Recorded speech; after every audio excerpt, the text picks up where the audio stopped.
যাদের আপনি সবচেয়ে বেশি ভালোবাসেন তারাই কেন আপনাকে সবচেয়ে বেশি কষ্ট দেয় জানেন? কারণ আপনি তাদেরকে আপনার হৃদয়ের চাবিকাঠি দিয়ে দেন, যেখানে তারা চাইলে আপনাকে খুব সহজেই ভেঙে ফেলতে পারে। আমরা যাদের ভালোবাসি তাদের সামনে আমরা আমাদের সব দেয়াল ভেঙে ফেলি।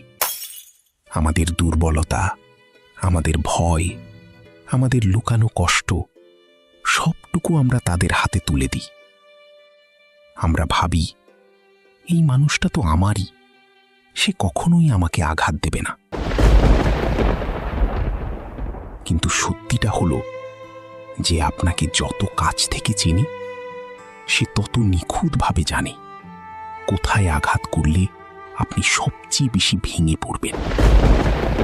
আর সবচেয়ে কষ্টের ব্যাপারটা কি জানেন?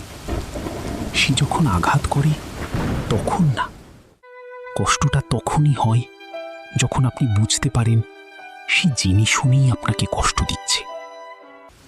তখন আপনি শুধু ব্যথা পান না, আপনি স্তব্ধ হয়ে যান। কারণ আপনার মনই মানতে চায় না যে মানুষটাকে আপনি নিজের চেয়েও বেশি বিশ্বাস করেছিলেন সেই মানুষটাই আপনাকে এভাবে ভেঙে দিতে পারে। তাই ভালোবাসা কখনোই ভুল নয়, কিন্তু ভুল মানুষকে নিজের জীবনের ধ্রুবতারা বানিয়ে ফেলা, এটাই আমাদের সবচেয়ে বড় ভুল। আপনার সাথেও কি এমন কখনো হয়েছে? কমেন্টে শুধু একটা হ্যাঁ লিখে জানান।